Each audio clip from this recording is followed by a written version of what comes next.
渾水研究呢間專出做空報告嘅美國機構，今次出動1000名神秘顧客嚟一場全國大暗訪啊！你當拍戲咁啊，1500個臥底同一時間出動，北京、上海、廣州、深圳，全中國佈滿佢哋嘅眼線啊！Hangzhou confirmed. All sides green. Stand by for handoff in 90 seconds. Rain's coming down. Umbrella unit tracking. On your mark. Mark. Hi，舉咖啡友、燒錢友、雙戰食花生友，先嚟俾你哋一粒超級核彈。11月4號炸開晒，星巴克中國呢個曾經牙叉叉嘅美人魚，竟然要將中國業務60%股權割俾博裕資本。博裕係乜水啊？成麥雪冰城上市嗰陣做基石嘅大佬，喺中國消費市場玩到滾瓜爛熟，呢個係真正嘅大佬級救兵啊！呢個消息一出，等於星巴克自己舉白旗，我一個打唔贏啦，快啲搵個金主爸爸救命啊！曾經企喺雲端賣30幾蚊一杯生活方式嘅美人魚，而家唔單止要學瑞幸玩9個9，仲要將半副身家拱手俾人，唔係啩？世界咖啡大佬都頂唔住9個9嘅攻勢。想象下，你會喺公司樓下街角隨手一掃就到手嘅平民美式，原來背後係一場打足8年燒錢燒到納斯達克都差啲爆炸，連美國證監會都嚇到鼻哥窿侮辱嘅史詩級宮鬥劇嚟㗎。等我慢慢同你飲翻杯真正嘅腥風血雨美式，9個9一杯，飲落唔單醒神，咁坐到成個人震晒啊！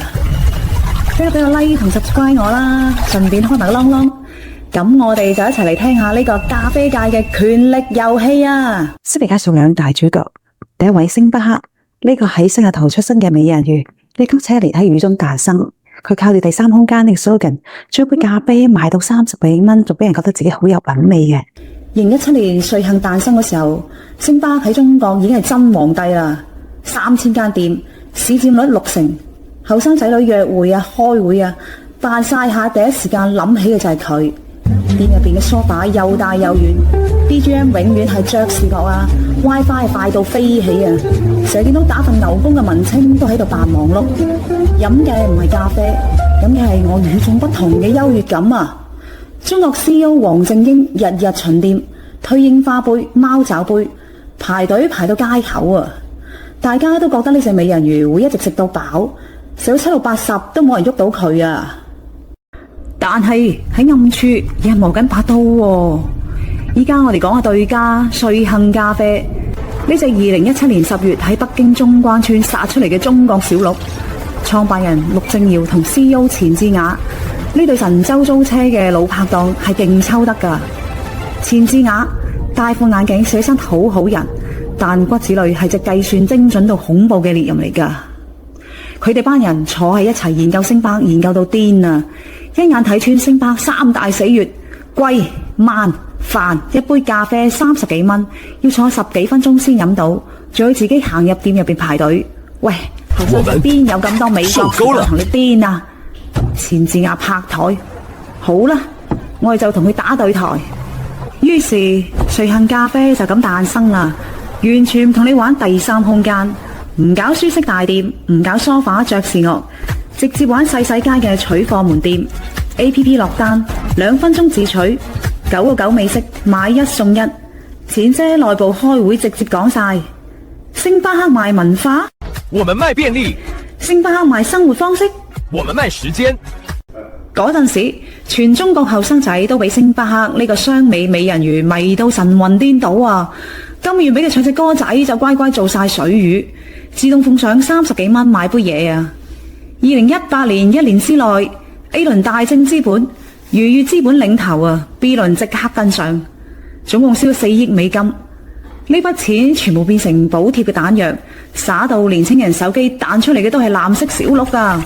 街頭巷尾全部變瑞幸藍，羊群飲咖啡嘅畫面真係出現咗啊！上班族一早 APP 落單，落樓2分鐘拎杯走人。星巴克嘅大店突然間冷清晒啊！梳化變成打卡影相位兼休息室啊！真正飲咖啡嘅人走晒對面藍色細細間嘅門店取貨啊！星巴克嘅 CEO 終於覺得唔對路啦，點解最近店入邊少咗咁多人嘅？但係查嚟查去又冇證據喎。美人魚都唔知邊個喺度搞事。點知呢個時候成個場已經俾藍色小鹿偷偷 mark 晒啦。到2019年5月，瑞幸僅僅用咗18個月就殺上納斯達克，刷新全球最快 IPO 紀錄。錢志亞喺紐約敲鐘笑到堅硬唔堅眼啊！轉頭就宣布瑞幸要做中國第一，融資翻嚟嘅美金繼續變成9.9嘅補貼券派街坊。星巴克終於醒晒啦 ！CEO 黃正英隔空咆哮啊！低價位市場，你啲人簡直係咖啡界嘅災難啊！但係太遲啦，後生仔已經用銀包投票啊 ！Sorry 啊，我要便利，我要9.9。美人魚被逼應戰，學瑞幸搞外賣、搞優惠，節奏打到亂晒啊！就喺瑞幸最風光嗰個月，佢可以一鋪清袋食6星巴嘅時候，喂，真正高潮殺到你啦！呢個主席真係狗血到連 TVB 編劇都跪低啊！渾水研究呢間專出做空報告嘅美國機構，今次出動1000名神秘顧客嚟一場全國大暗訪啊！你當拍戲咁啊，1500個臥底同一時間出動，北京、上海、廣州、深圳，全中國佈滿佢哋嘅眼線啊！ Hangzhou confirmed. All sides green. Stand by for handoff in 90 seconds. Rain's coming down. Umbrella unit tracking. On your mark. Mark. 夜晚嘅北京凍到入骨啊，風好似利刀咁啊！王府井嗰間瑞幸，隻藍色小鹿燈牌仲着住，喺霧氣裏邊化開一陣妖妖哋嘅藍光啊！門口得返一個外賣仔，縮住條頸喺電單車上等派單。點知對面中國銀行大廈天台有個着羽絨嘅伯伯已經踎咗11個鐘，腳邊嘅保溫杯結埋霜，長焦鏡頭死實實鎖住瑞幸塊玻璃門啊！好似竊聽風雲入邊嘅古天樂。同一時間上喺南京西路星巴2樓靠窗位，一對小情侶甜到流啊，不停自拍。女仔嘅頭靠喺男仔嘅膊頭，男仔部電話靜雞雞對住街對面嗰間瑞幸，紅點一閃一閃，心跳到好似偷情俾人捉奸咁啊！佢哋唔係淨係影相啊，佢哋最原始、最笨但係最致命嘅方法，數人頭。班友總共拍咗11000幾個鐘頭嘅監控影片啊，涵蓋620間店，數到眼都盲，手都軟啊！結果呢，瑞幸財報話每間店日均賣483件商品，但渾水呢班人數完人頭，實際得263件，誇大85%，即係話你報100單，實際得53單，剩低47單係幽靈訂單啊！好似哈利波特嘅隱形斗篷咁，見唔到，但係計到數啊！25843張小票嘅挑號大發現。渾水班所精嘅分析師咧，仲要將2萬幾張掛小票排成座山咁高啊！慢慢數，突然間有人尖叫啊！喂，258號之後直接跳261號，再數，又跳啊，又跳！呢啲跳號唔係印錯啊，係瑞幸系統偷偷塞咗假單入去，刪咗真實序號啊！佢哋計到平均每單商品數，瑞幸話1.75件。實際得1.14件，平均售價上話12.05，實際得9.9毫7。呢啲數字加加減減，最後得出一個恐怖結論：瑞幸唔知吹水啊，簡直係吹咗個氫氣球上天啊！ And when it finally burst, well, the numbers didn't stick around for long. 渾水仲要追查廣告支出。瑞幸2019年 Q3 話豪擲3.82億人民幣打廣告，結果去問央視、分眾、電梯廣告，全部人都話冇咁多，第三方數據加埋頂多4600萬。呢筆3億幾嘅隱形廣告費去咗邊啊？報告笑住講，去咗填虛假收入嘅黑洞咯。1月31號凌晨89頁報告一發，標題寫得比8點檔仲勁啊！瑞幸咖啡呢間建立喺假交易之上嘅帝國，裏邊嘅圖表、影片截圖、小票掃描、跳號證據，環環相扣，邏輯閉環到你想反駁都唔得啊！渾水老闆卡神喺最後寫咗句好經典啊！我哋唔係最聰明嘅，但我哋最勤力喎。呢枚核彈落地嗰一刻，全世界咖啡佬同投資佬嘅下巴一齊落地，瑞幸股價即刻插水，由27蚊直插7蚊，哇！成個市即刻炒晒大鑊，唔係啩？做空佬玩到咁狼。嗰陣時啊，陸正耀啊喺46樓辦公室行嚟行去，行到地氈都差啲穿咗個窿啊！個心揦住，佢前智牙咧已經俾人停咗職啦。嗰個成日戴住個眼鏡嘅鐵娘子，而家淨係識坐喺屋企飲凍檸茶定經啊！陸正耀諗住使出最後一招，自己辭去董事會主席，推自己最信嘅助理郭瑾一上位，諗住先穩住條船，等風頭過咗再翻轉頭做幕後老大啦。點知佢計漏一着，郭瑾一從來都唔係忠犬，即係喊住都要講句啊！大佬，你啲菩提錯人啦！7月5號嗰場特別嘅股東大會，簡直係商戰版權力遊戲最終季啊！大正資本老細黎輝、愉悅資本老細劉義海呢兩個曾經同陸正耀同台食飯嘅鐵三角，突然間反轉豬肚，一次過投票踢咗陸正耀出董事會。資本話要洗太平地，會場嗰刻，陸正耀面青口唇白啊，望住大熒幕上自己嘅名變成紅色，以罷免，成個人呆晒。然後燈光一轉，一個戴黑框眼鏡、着灰色衛衣、成個 ID 男嘅80後行上台，呢個就係新任董事長兼 CEO 郭瑾一。唔係啩？最乖嘅羊仔，原來係披住羊皮嘅狼。全場靜到冷氣聲都聽到啊！媒體即刻問：喂，咩料啊？答案就係個卡拉咪啫。郭瑾一經交通大學博士，2016年先從交通部辭職做陸正耀嘅助理。陸正耀喺鎂光燈下吹雞嗰陣啊，佢就識喺機房冚電腦啦，整供應鏈搞 APP， 保證9個9 2分鐘攞到杯嘢。而家輪到佢話事啦，佢冇喺度畫大餅，淨係靜雞雞做咗3樣嘢：一、切毒瘤，6係班第1個不留，話炒就炒，狠過湯豬啊；2向美國證監會跪低認錯啊，1.8億美元罰款即刻找數，債務重組搞掂；3將整個公司當成一個超大嘅 APP 去升級，關晒蝕錢店，平晒盲開店，轉頭將啲工程師拉埋一齊搞內部賽馬，每星期10幾款新飲品小範圍試，賣得差即刻 Q， 賣得好先全國推啊，淘汰率高達99%，殘酷到連自己人都頂唔順啊！但就係咁使出咗救命神器，生椰拿鐵橫空出世。Today's feed is flooded. 21年4月，生椰拿鐵一出街咋，朋友圈即刻炸晒。今日你飲咗生椰未啊？ From the Philippines to Panama, every route is blinking red. Coconuts gone. Trucks stored. 呢杯飲品單單1個月就賣咗幾千萬杯，直接將瑞幸從 ICU 拉翻上病房啊！正當大家以為郭瑾一可以坐定粒六，點知張床都未瞓熱，陸正耀已經帶住班狗隊殺到床前啊！2021年尾俾人一腳踢出局嘅陸正耀，點會咁容易認輸啊？出動7個副總裁、5個總監，再加34個區域經理，聯名上書，想斑馬翻嚟逼宮踢走郭瑾一。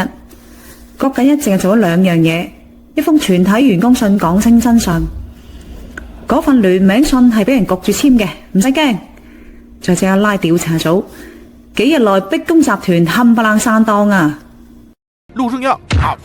喺嗰幾個月之內，凡係簽咗呢封聯名信嘅英雄，幾乎一個都冇走甩，直接就俾佢哋食無情雞或者主動請辭啊！唔係啩？你都炒得太靚仔啦！時間好快嚟到2023年，瑞幸營收破300億，淨利潤幾十億，門店重返萬家，仲要真係真金白銀賺翻嚟噶！大正資本直接代硬優先股啊，變成控股股東，話俾全世界知，我哋撐硬郭瑾一噶。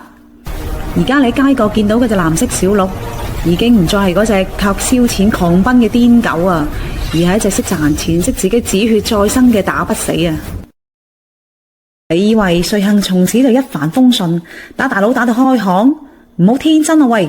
成件事唔再係瑞幸同星巴克兩個鬥餐飽，後尾仲變咗三國演義咁亂啊！話說瑞幸喺郭瑾一嘅帶領下，喺中國同星巴克鬥個你死我活，打到眼鏡都甩嘅時候，另一邊廂一把復仇嗰個喺暗處燒到旺到爆燈啊！疑點波人，你估唔到呢？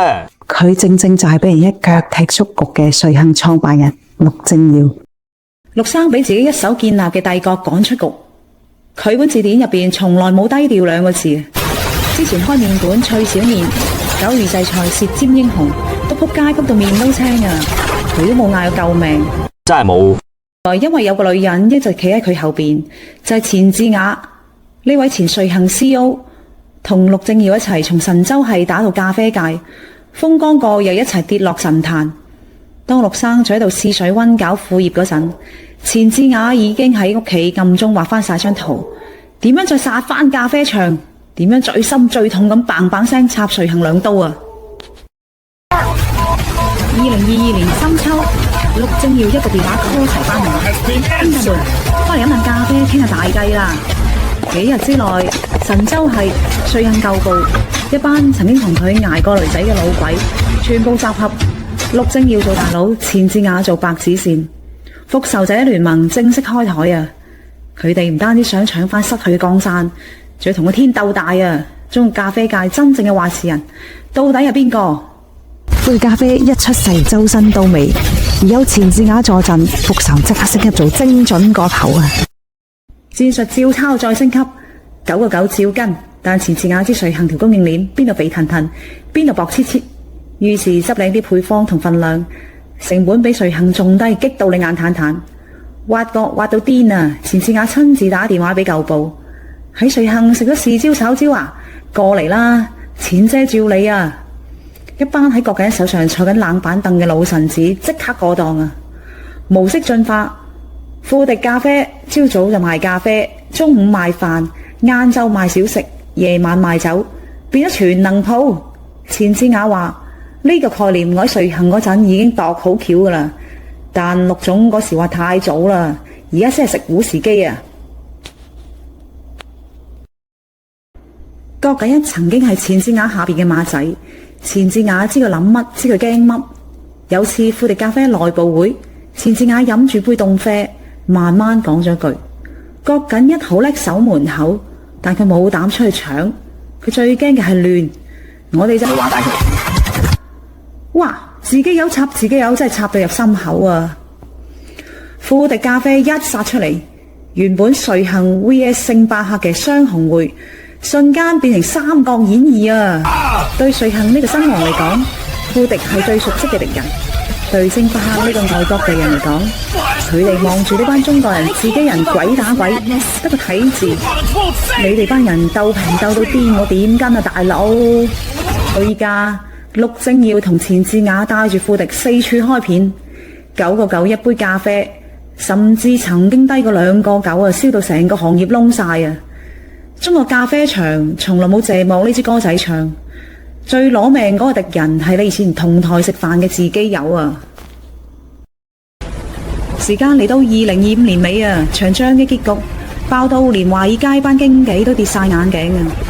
經歷過地獄式洗禮嘅瑞幸唔止翻生，門店數爆棚到接近3萬間啊！用戶破億，喺中國市場嘅營收同鋪頭數已經放星巴克成條街啊！聽完呢個故事，再飲一啖你手入邊999嘅美式，係咪覺得特別複雜啊？呢一啖飲落去係瑞幸反轉成功嘅甜，係星巴克無奈賣股嘅苦，仲有陸正耀復仇之火嘅辣啊！呢場咖啡界嘅權力遊戲，藍色小佬咬低美人魚嘅皇冠，登上鐵王座。但商戰永不眠啊！如果你有咩商戰古仔想聽呢，記得隨時留言俾我啊！或者如果你中意我嘅內容，記得 like、subscribe 同埋順便撳埋個啷啷，下次就唔會蕩失路啦！拜，多謝晒啊！先俾你第一位星巴，第二位，而家淨係識坐喺屋企飲凍檸茶定經，點解同你飲咖啡啊？點解飲凍檸茶嘅？咁奇怪嘅，打到佢仆街嘅時候，唔係。打到佢眼鏡都甩嘅時候，竟然將25,843張只要排上3咁高啊！25,843張，獎係個獎嚟嘅。